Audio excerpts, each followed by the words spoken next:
that area of high pressure right there. On the periphery of it, you got the possibility of some severe weather. On the other periphery, the eastern edge of that area of high pressure, you've got the jet stream diving due south, which means the rain and the storms, those are coming from up in Canada, Ontario and Quebec, right down this warm front. It's really northwest down to the southeast, but places like Burlington, seen some showers this afternoon. Albany, more of the same. Some of those thunderstorms moving off to the south, and we're going to have to watch this through the evening, the overnight hours tonight. This narrow corridor of rain that sets up, runs down the Connecticut River, eventually to New York City, the Jersey Shore.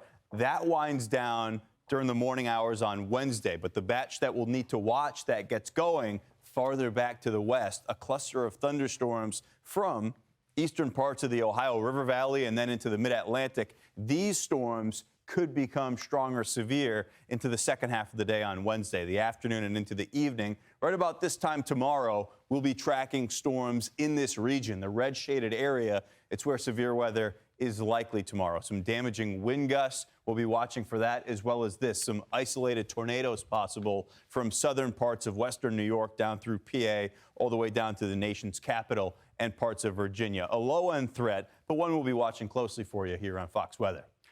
I'm Amy Freeze. Welcome to Fox Weather's YouTube page. We have more great videos on the way, so make sure to subscribe to stay updated on all things weather.